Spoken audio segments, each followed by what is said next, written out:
What's going on, guys? You're watching Shield Bearer Faith. Thank you for being here. And today we're going to be talking about medical kits, trauma kits, bleeding control kits, right? And I've seen recently in a church in my area that they actually have like their own security team that works during the hours of church, and they actually are carrying something similar to this, but this is mine that I wear for work. Let's talk about it a little bit. Without further ado, this, hopefully y'all can see that, is my leg bag. It hooks on, nothing special about it. Notice that I have the zippers both oriented to the top. That is on purpose, so that if one failed, if the zipper actually broke on one side, in theory, I could still go to the other side and still gain some of my equipment. You open it up, lay it out flat.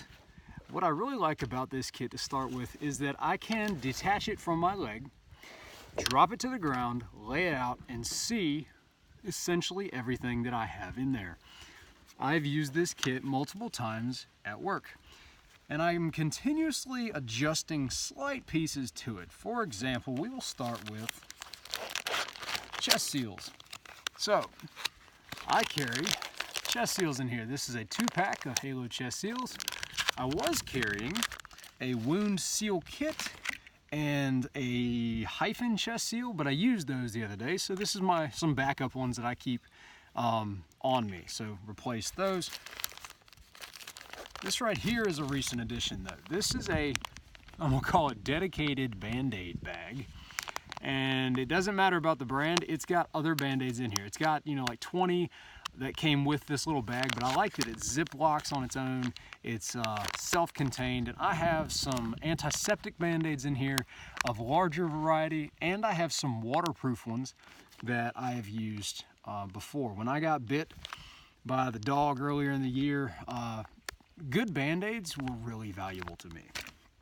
Next, a couple different types of gauze. So we've got a thicker gauze pad and a thinner, 4x4, 4x3 gauze pad. The New Testament, Proverbs and Psalms. Never know when you might need God's Word. Another gauze pad. And then I have a few rubber bands. I'm a fan of rubber bands for everything. And then like a lens cleaning wipe for glasses and an antiseptic wipe. Otherwise, other than a few more rubber bands, that's all that's in that pouch there. Then I've got 2 Tourniquets. These are essentially heavier duty, thicker, bigger rubber bands. Okay, these are not good for adults. If you had to put this on an adult thigh to stop an arterial bleed, it's not really going to work. I keep these in case you needed to use them on kids, because a full-size adult tourniquet is too big for a child. Right here I have some Combat Quick Clot gauze, a decompression needle, which chances are I will never use, hopefully, but I do have one. And then this right here is a more recent addition. This is a plastic bag, rubber banded on there, and inside of that has got some Tylenol, some ibuprofen, and I think one heavier duty antibiotic that I had left over from that dog bite. I added that because of the dog bite. I did not receive any pain management whatsoever, and I didn't want any. But I noticed driving home that night, it was difficult to drive. I tend to drive with my left hand, and that's the arm that got bit, and the pain was really setting in by that time. It was several hours later, and it was not very pleasant. So it would have been great if I could have gotten ahead of that pain curve. And it did dawn on me, what exactly would I have felt like if I could not have gotten care anytime soon, or if the injury was more severe. So, good takeaway there. Next, we have 3 pairs of gloves. I've got them rolled together. Each one is a pair.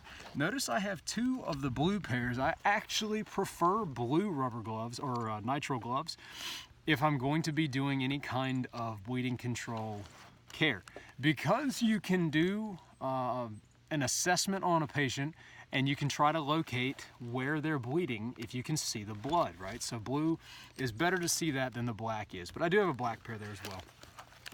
Next, I've got some medical shears, a small pair. Just used these the other day, actually. Cutting a shirt off a guy that I then applied chest seals to. Got them there. Next, I have 3 compressed gauze packs. I'm a really big fan of these. Each one is, I think it's 4 yards. I think it even says on here 4.5. No, excuse me, 4.1 yards, and it's 6-ply cotton each one. This is what I used to wrap my arm when I got bit. Kept me from being exposed to elements or nastiness or someone else longer, and it just was really easy to apply. It has a marked pre-notched tear tab, so if you had to, you can whip it out, pull it with your teeth if you had to, just rip it across. And then finally, I have a soft tee tourniquet. Now, I already have one of these on my duty belt, but I keep an extra one in here, and then I have in my active shooter bag pretty much all of this times what, 4 maybe? Maybe 5 times as much. So anyway, that is my leg bag that I wear for work. Now, you don't have to have an external leg bag like this to do essentially the same thing. When I'm off duty, I don't carry this bag, but I do carry a trauma kit in my thigh pocket. I pretty much wear cargo pants all the time. And I carry a Ziploc bag with a bunch of medical stuff in there, a bunch of bleeding control items all the time. So that's my thoughts. I hope it helps. Let me know what you think, and I'll see you later.